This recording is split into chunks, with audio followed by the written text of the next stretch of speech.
Hi everyone, it's Lou from Christian Faith and Fiction. Today I'm going to share with you some new Christian fiction books that are releasing in January 2023. Can you believe we've got that far? Right, so these are the books that I could find, the Christian fiction books I could find that are releasing in January. If you know of any more, please do add them down in the comments. These are books that I found that are listed as Christian fiction from different publishers I know that published Christian fiction, but they are specifically listed as Christian fiction on Amazon when I look them up. There are some more by these publishers, possibly, but they are not, they're listed as clean or something else, so I haven't included those. But I don't know how along the scale these books are, so some books might just be Christian morals, other books may have an actual active Christian faith in the characters. So in historical fiction, What I Would Tell You by Liz Tolsma, the paperback of this releases on the 1st of January and is published by Barber Fiction. Determined to resist the invading Nazis, a Greek Jewish woman's greatest dream has become her worst nightmare, and now she faces an impossible choice whose consequences echo across generations. 1941, the pounding of Nazi boots on the streets of Salonika, Greece, reverberates in Matilda Nissim's ears, shaking her large community of Sephardic Jews to its core and altering her life forever. And in 2019, college student Tessa Payton and her cousin take a popular DNA heritage test, only to discover they don't share any common ancestors. In fact, the test reveals Tessa is a Greek Sephardic, I hope I'm pronouncing that correct, Jew. This revelation threatens her tenuous faith. Always the overlooked child in her family, she empties her savings account and jets off on a journey to Greece to discover where she belongs and which god demands her allegiance. A Mark of Grace by Kimberley Woodhouse releases on the 3rd of January, and this is book 3 in the Secrets of the Canyon series, and it's published by Bethany House.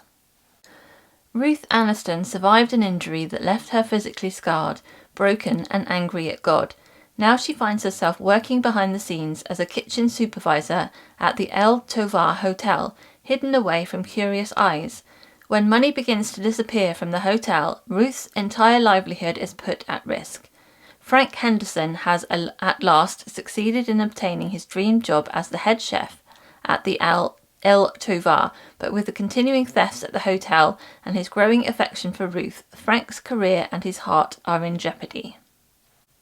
Yesterday's Tides by Roseanna M. White releases on the 24th of January and is published by Bethany House.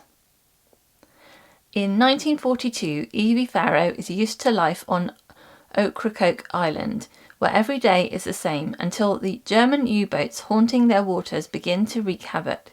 And when Special Agent Sterling Bertrand is washed ashore at Evie's inn, her life is turned upside down. While Sterling's injuries keep him inbound for weeks, making him even more anxious about the man he's tracking, he's become increasingly intrigued by Evie, who seems to be hiding secrets of her own. Decades earlier, in 1914, Englishman Remington Colbreth arrives at the Ocracoke Inn for the summer, but he doesn't count on falling in love with Louisa Adair, the innkeeper's daughter. In Mystery and Suspense, Barking Up the Wrong Tree by Janice Thompson releases on the 1st of January. This is book 3 in the Gone to the Dogs series and is published by Barber Fiction. A champion dog is off his game.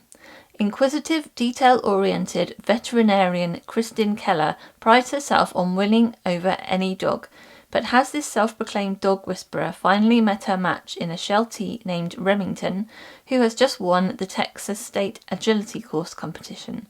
The champion pooch is acting out of sorts, almost as if he is not the same dog.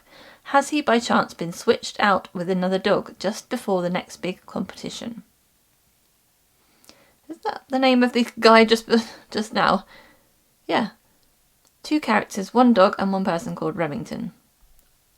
Critical Threat by Lynette Eason releases on the 3rd of January and it is book 3 in the Extreme Measures series and is published by Revell. FBI Special Agent Grace Billingsley tracks serial killers, using her skills as a psychiatrist and behavioural analyst to get dangerous people off the street and safely behind bars. But prison psychiatrist Sam Monroe knows that just because a killer is incarcerated doesn't mean they're not a threat. Okay, I don't think I can read the rest of that. It might be spoilers for previous books in that series. Dark of Night by Colleen Coble releases on the 10th of January, and it is Annie Pedersen Book 2 and is published by Thomas Nelson. The law is about justice, not grace, but perhaps Ranger Annie Pedersen can find a way to have both. Let's skip over the bits that might be to do with Book 1. A woman named Michelle Fraser has now been abducted, and though the woman's estranged husband is at the top of their suspect list, Annie and her colleagues will need to dig deeper to determine whether these recent mysteries are truly as unrelated as they seem. In contemporary romance, Something Old, Something New by Amy Clipston releases on the 3rd of January and it's published by Thomas Nelson. Sometimes treasure can be found where you least expect it. In the decade since high school graduation, Christine Sawyer has realised her dream of opening Treasure Hunting Antique Mall, the place where shoppers find gems that are new to them. Between her store, her house, and her role as a doting aunt, she's happy with her life, if a bit lonely. But she's used to being less lucky in love than her fraternal twin sister. Brittany was always the popular one, the head cheerleader who dated the homecoming king and quarterback, while Christine stayed in the shadows.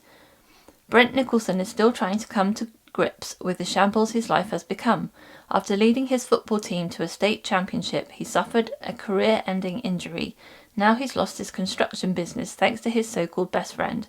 So when his great-aunt Midge asks for his help readying her home to put it on the market, the opportunity to spend time with his biggest fan is a balm to his bruised soul. Dear Henry, Love Edith by Becca Kinzer releases on the 31st of January. It's published by Tyndale. After a short and difficult marriage, recently widowed Edith Sherman has learnt her lesson. Forget love, forget marriage. She plans to fill her 30s with adventure. As she awaits the final paperwork for a humanitarian trip to South Africa, she accepts a short-term nursing position in a small Midwestern town. The last thing she needs is a handsome local catching her eye. How inconvenient is that? Henry Hobbs isn't exactly thrilled to have Edith, whom he assumed is an elderly widow, dumped on him as a houseguest for the summer, but he'd do almost anything for his niece, who is practically like a sister to him, given how close they are in age, especially since Edith will be working nights and Henry works most days. When he and Edith keep missing each other in person, they begin exchanging notes, short messages at first, then longer letters, sharing increasingly personal parts of their lives.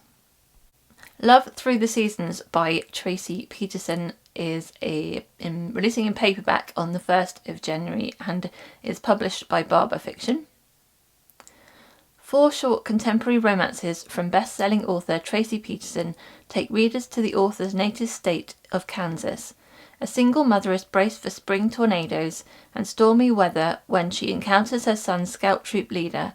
A student finds her King of Hearts while participating in a summer Renaissance festival, but she may lack queenly confidence.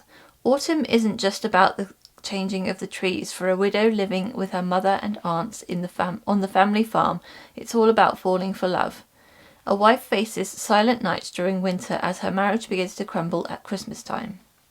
And finally, I've only got one book to mention in fantasy and sci-fi, and this is one published by Enclave Escape, but it doesn't seem to be listed as Christian on Amazon, so I'm not sure about that. But it's Silver Bounty by Victoria McCombs. It's book 2 to the first book, Oathbound, which I did read, and there was some faith elements to it, but I'm not sure what direction it was going to go in the second book. So you can take a look at the first book if you like. So I'll leave a link in the description to my blog post where it'll have the full descriptions and the links to the Goodreads pages. Let me know down in the comments if any of those books sound like books that you would like to read in the future at some point. I hope that you are having a great sort of Christmas season if you're watching it now, or later on you're having a great week. And until next time, God bless.